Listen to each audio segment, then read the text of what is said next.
Hello दोस्तों, आप सभी का स्वागत है इसराफिल स्टडी में।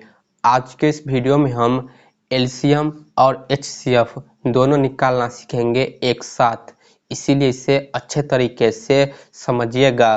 तो पहले हम यहाँ एलसीएम निकालना सीखेंगे, लघुत्तम समापवर्तीय निकालना सीखेंगे, जिसे हम कहते हैं एलसीएम। तो यहाँ पहली संख्या है दोस्तों 36 और 50। तो इसका हम एलसीएम निकालेंगे भाग से। तो यहाँ पर संख्या है 36 और 50, ठीक है। तो इसका लघुत्तम हम भाग विधि से निकालेंगे। तो इसके लिए दोस्तों हम इस प्रकार लाइन लेंगे, ठीक है, भाग देने के लिए। अब देखिए यहाँ पर संख्या 50 है, तो 50 का इकाई अंक 0 है, और यहाँ संख्या 36 है और इसका इकाई अंक 6 है। तो दोस्तों जब इकाई अंक 0, 2, 4, 6, 8 रहे तो इसमें हम सबसे छोटी संख्या 2 से भाग लगा सकते हैं, यानी 36 और 50 में 2 से भाग लगेगा। तो लगा लेते हैं, यहाँ लिखेंगे 2। 36 में 2 से भाग लगाएंगे, कितनी बार लगेगा? 18 बार में। 18 दूना 36, यानी 3 में 2 से भाग लगेगा, एक बार में 2 एकन 2, यहाँ से 1 चला जाएगा, हो जाएगा 16।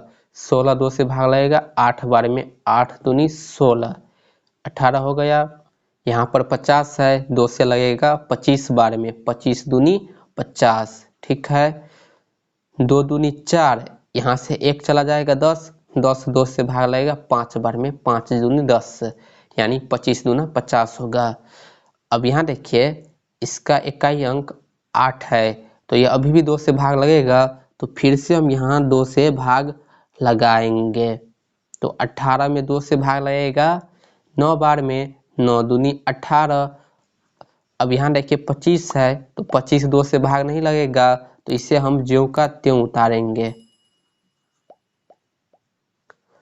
अब यहाँ देखिए 9 है, तो 9 3 से ही भाग लगेगा, तो अब हम यहाँ 3 से भाग लगाएंगे। तो 3 से 9 भाग लगेगा 3 बार में, 3 तिया 9, 25 नहीं लगेगा, इसे हम ज्यों का त्यों उतार लेते हैं, ठीक है। अब यहाँ देखिए 3 है, तो ये अभी भी 3 से लगेगा, तो फिर से हम यहाँ 3 से लगाएंगे, 3 में भाग, एक बार में 3 एकन 3, और ये 25 नहीं लगेगा, तो इसे हम ज्यों का त्यों उतारेंगे। हम एलसीएम में जब तक यहाँ 1 1 ना जाए तब तक हम भाग करते रहेंगे, ठीक है। यहाँ 25 है, तो ये अब कौन सी संख्या से भाग लगेगा? 5 से। तो यहाँ अब हम 5 से लगाएंगे। यहाँ पर 1 आ गया है, तो इस 1 को हम ज्यों का त्यों उतार लेते हैं।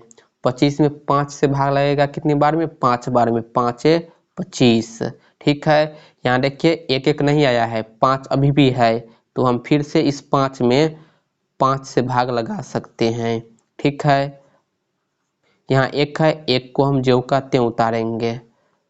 5 में 5 से भाग लगेगा एक बार में, तो यहाँ देखिए फाइनली 1 1 आ गया।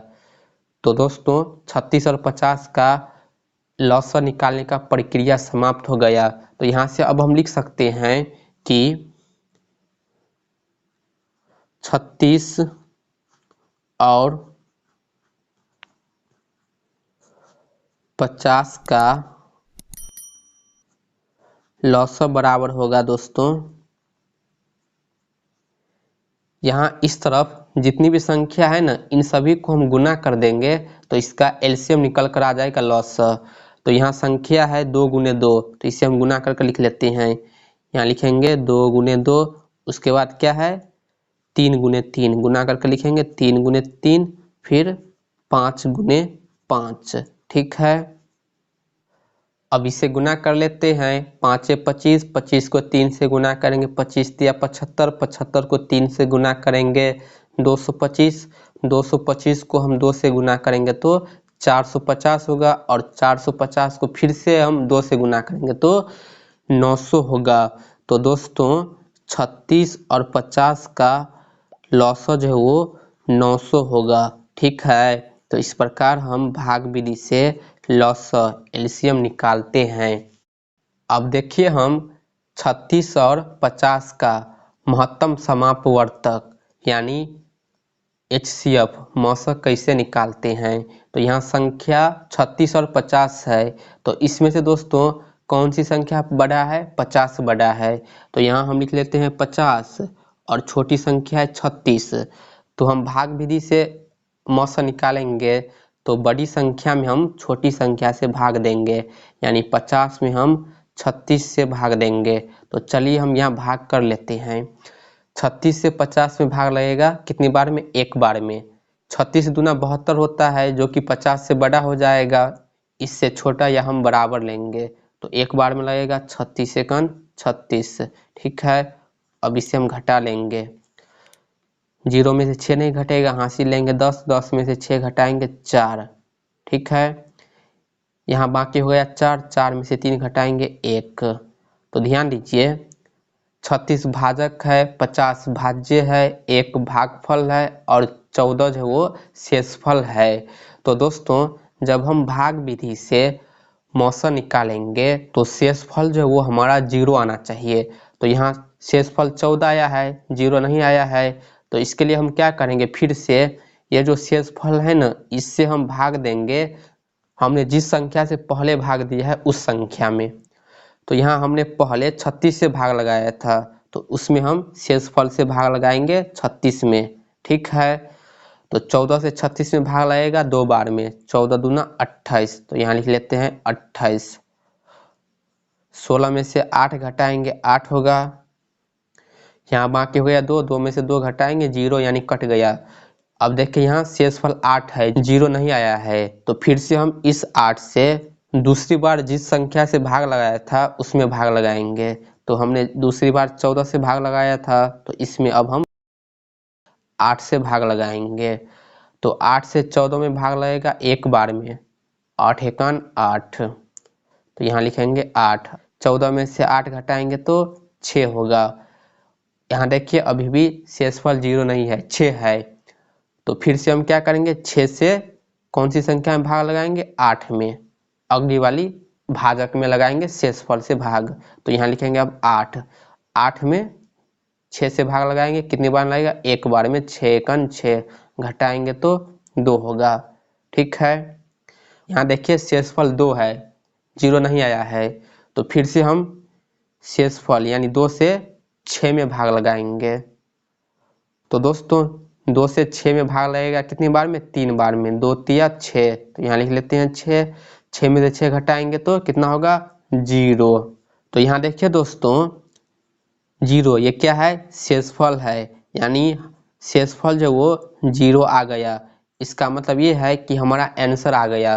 तो आंसर दोस्तों कौन है, हमने जिस संख्या से लास्ट में भाग दिया है वो हमारा आंसर होगा। यानी जिस संख्या से लास्ट में भाग देने पर 0 आया है वो हमारा आंसर है। तो हमने लास्ट में कौन सी संख्या से भाग दिया है, 2 से, 2 से भाग दिया है तब ना 0 आया है। तो 2 होगा हमारा आंसर, ठीक है। 36 और 50 का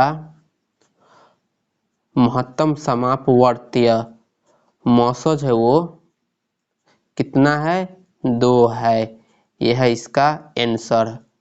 भाग विधि से जब मौसक निकालेंगे ना, तो जिस संख्या से भाग देने पर 0 आएगा, यानी लास्ट में जिस संख्या से भाग देंगे और 0 आएगा, तो वो जो भाजक है ना वो हमारा आंसर होगा, ठीक है। तो इस प्रकार हम मौसक और लौसक निकालते हैं बहुत ही शानदार तरीका से। उम्मीद करता हूँ कि आपको वीडियो समझ आई होगी। यदि आप इस चैनल पे पहली बार आए हैं तो प्लीज़ वीडियो को लाइक करके एक प्यारा सा कमेंट कर दीजिए और चैनल को सब्सक्राइब जरूर कर लीजिए।